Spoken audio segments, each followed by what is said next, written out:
वानखेडेंना आमदार केला त्यानंतर सुद्धा त्या निवडणुकीत सुद्धा तुमचा 10 पैसे जर सुभाष वानखेडे घेतला तर मुसलमानाची अवलाद नसते. पैसे सुभाष वानखेडे रोज आयुष्यात कधी कोणाचा रुपया हातावर जवळचे कधी 50 एकर घालतो आणखीन 10-20 एकर घालतो तुझ्या ठिकाणी हे सवय तुम्हाला.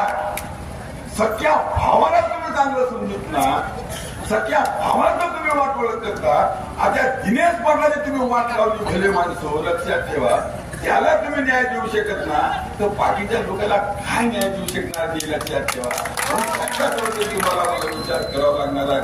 म्हणून उद्या 20 तारखेला बांधवानो आपल्याला खूप काही या ठिकाणी काही आता काय सांगितलं काल आम्ही देशमुखला मला एक मुद्दा राहिला की याला म्हणले मंत्री करतो माधवला मंत्री गुन्हेगार हे मंत्री म्हणा ग्रामपंचायत मध्ये तोड उघडलं नाही यानं.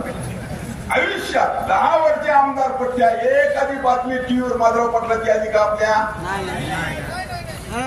एखाद्या वर्तमानपत्रातून आलं का माधव पाटलानं ह्या प्रश्न उपस्थित केला हदगाव हिमायतनगरला न्याय दिला या प्रश्नावर आमचे आमदार बोलले असा एखादा आला का कुठे टीव्हीवर रेडिओवर कुठं आली का मी मंत्री कसं होईल. अरे ज्याला जबान उचलता येत नाही मतं घेण्यासाठी जर तुम्हाला मंत्री तो त्याचे कार्यकर्ते बॉस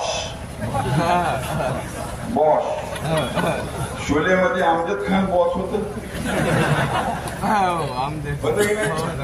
लोहा सिनेमामध्ये तुम्हाला सांगतो अमरीश पुरी बॉस होत होतं की नाही.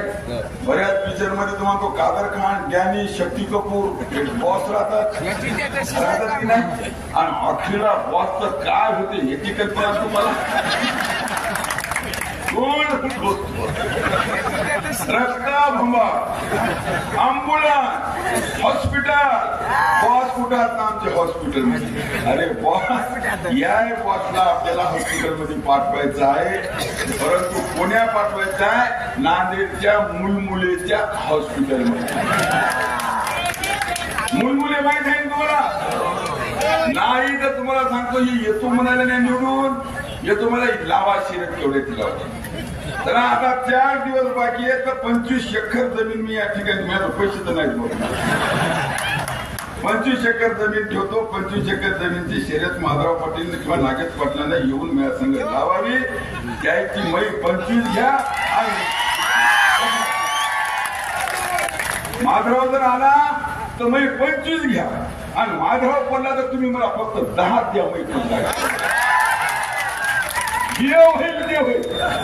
हे सुभाष वानखेडे माहित नाही का मला तालाब में गिरने वाला मैं भी हूँ. या मतदारसंघात 20 वर्षे काम केलं. कंडेवाडे गाव पाटोर मी फिरतो सकाळ 6 वाजतापासून रात्रीच्या 11 वाजेपर्यंत जंगाळ. आज गावत पेटून उठले याचं नाव काढायला 5,000 रुपयाचा भाव काढला तरी कोणी विचारायला तयार नाही. कोणी विचारायला त्यांना आता कार्यकर्तेच म्हणतो गावातले थैल्या भरतील आणि एवढ्या थैल्या भरतील आणून तुम्हाला तो आपल्या घरामध्ये टाकतील. लक्षात ठेवा असे काही प्रकार उद्या घडणार असं. उद्धव ठाकरेचा प्रश्न इथं निर्माण झाला काल परवा उद्धव ठाकरेच्या काहीतरी बॅगा तपास.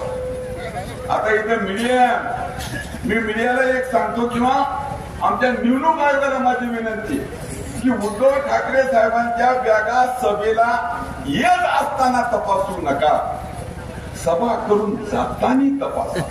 कारण यांना बॅगा भरायला जमते यायला खाली करायचं माहित नाही. लक्षात ठेवा हे उद्धव ठाकरे साहेबांचं काम आहे. म्हणून पाऊस चाललेले शरद पवारचं इंजेक्शन आहे राहुल गांधीचं सलाईन आहे. एका हाताला उद्धव ठाकरेच्या शरद पवारचं टिचराला इंजेक्शन आणि तो म्हणतो दंडाला राहुल गांधीचं सलाईन आहे. तेवढ्यावरच तो म्हणतो ठाकरे चालले. मी काय बोललो तुम्ही सुद्धा विकायचे कार्यकर्त्याकडून पैसे घ्यायचे त्याला कळाले पक्षात मला पक्षातूनच काढलं सत्य बोललो. अहो नाण्याची सीट विकली तुम्ही वाशिम विकली दारवा विकलं दिग्रज विकलं लोहा विकलं तुम्ही महाराष्ट्र अख्खा विकून टाकला.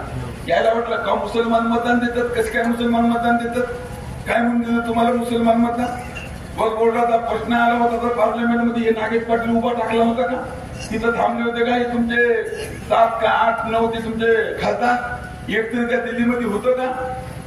एकही उभं टाकलंय? कोणा मदत केली तुम्हाला? एकालाही मदत केली नाही. म्हणून बांधवांनो, ही काय ध्रुवीकरण आहे, हे समाजामध्ये ते निर्माण होत आहे.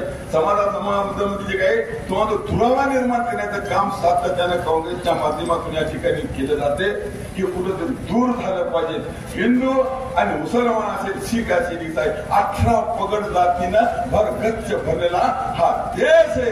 या देशाच्या स्वातंत्र्याच्या लढ्यामध्ये मुसलमान गेला, हिंदू गेला, लक्षात ठेवा, ख्रिश्चन गेला, इसाई गेला, या हर एक जातीचा हर एक तरुण तुम्हाला सांगतो या लढ्यामध्ये शहीद झाले. तेव्हा कुठेतरी हा देश तुम्हाला मिळाला आहे. लक्षात ठेवा, त्यावेळेस कोणी हिंदू म्हणलं नाही ना मुसलमान म्हणलं नाही, फक्त हिंदुस्थान म्हणलं नाही. लक्षात ठेवा, आझादी के नारे तुम्हाला त्या ठिकाणी लक्षात ठेवा दिले. आरक्षण जाणार, संविधान बदलणार, आरक्षण जाणार आणि राजपुत्र असलेला राहुल गांधी सोन्याचा चमचा तोंडामध्ये घेऊन आम्हाला भारतीय संविधान दाखवतो. आणि त्याच काँग्रेसने सर्वाधिक काळ भारतीय संविधानाची समीक्षा केली आणि कायदे बदलले, ते लक्षात घ्या. मग संविधान धोक्यात आहे का? नाही, संविधान धोक्यात नाही, आरक्षण धोक्यात नाही, लोकशाही धोक्यात नाही. धोक्यात आहे या लोकांची घराणेशाही. आणि कोणी घराणेशाही तुम्हाला जर घालवायची असेल तर बाबुरावजी कोळीकर सारख्या सामान्यातल्या कष्टकऱ्याच्या शेतकऱ्याच्या लेकराला आपण आमदार करणं हे अत्यंत गरजेचं आहे. या देशात 2 संविधान चालायचे. आमचे कार्यकर्ते म्हणले हा मुद्दा आवर्जून मांडा. आपल्याला माहित असेल 317वा कलम हटवलं आणि काश्मीर पासून ते कन्याकुमारी पर्यंत एकच संविधान खरं तर या महायुती सरकारनं ठेवलं. आणि मग संविधानाचा सन्मान जर कोणी केला असेल तर सन्मान महायुती सरकारने केलाय. तुमचा आता बागुलबेवाला आम्ही घाबरणार नाही. आमच्या समोर वारंवारीच्या दलित आदिवासी वाडी तांड्यावरच्या लोकांना जाणीवपूर्वक तुम्ही भीती दाखवली आणि भीती दाखवून काय सांगितलं की संविधान बदलणार आहे. पण एक लक्षात घ्या, या देशामध्ये संविधानाचा सन्मान जर कोणी केला असेल तर तो सन्मान केलेला आहे खऱ्या अर्थानं महायुती सरकारने. शेवटच्या मुद्द्याकडे जातो आणि आपल्या सर्वांची रजा घेतो. या देशाचा प्रधानमंत्री ज्या संविधानानं आपण पाहतो शेतकऱ्याचं कष्टकऱ्याचं चहा विकत विकत पोरग प्रधानमंत्री होते. आणि या राज्याचा मुख्यमंत्री अर्थात एकनाथभाई शिंदे एका कामगाराचं लेकरू आहे, गिरणी कामगाराचं लेकरू आहे, रिक्षा चालवणारा माणूस या राज्याचा मुख्यमंत्री आहे. ज्या बोटाच्या वेदना त्या बोटाला होतात. आणि म्हणून माझ्या माय मावल्या माझ्या बांधवांना सांगतो, तिकडे आपण पाहतोय गरिबीचा प्रधानमंत्री आहे, कामगाराचं लेकरू अर्थात एकनाथभाई शिंदे या ठिकाणी मुख्यमंत्री आहेत. आणि या हदगाव हिमायतनगर मतदारसंघाचं नेतृत्व करण्यासाठी आणि या तिन्ही नेत्याचे देवेंद्र फडणवीस साहेब असतील, अजितदादा पवार असतील किंवा इकडे आपण पाहतो एकनाथभाई शिंदे असतील, या तिन्ही नेत्याचा आपल्याला खऱ्या अर्थानं हात बळकट करायचे आहेत. आपली लाडकी बहीण योजना असेल किंवा असंख्य योजना आहेत, त्या सगळ्या योजना वाचवण्यासाठी आणि खऱ्या अर्थानं कामगाराचं शेतकऱ्याचं सरकार येण्यासाठी बाबुरावजी कोळीकर साहेबांसारख्या एका कष्टकऱ्याच्या सामान्य लेकराला एकदा आमदार करा. बांधवांनो, ही वेळ पुन्हा येणार आहे.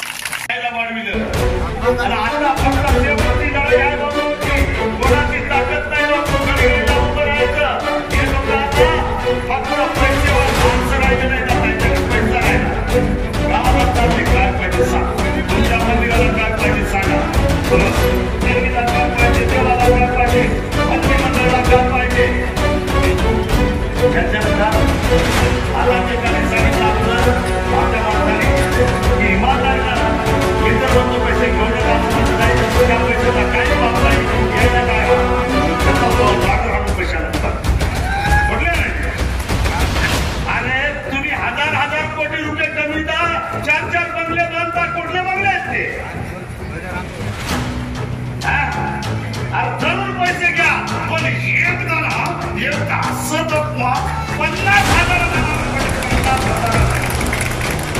गप्पा पडायला पाहिजे. आणि मोठ्या माणसाला पाहतो ना तेव्हा ती खरी लोकशाही, तेव्हा ती खरी लोकशाही आहे.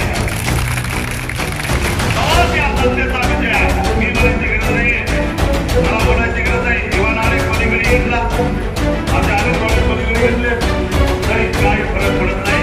ज्या जनतेने निवडणूक हातात घेतली ती आम्ही ठरविलेला आहे. प्रत्येकाच्या मानवीला ठरविलेला आहे, तिथल्या समाजाला ठरविलेला आहे,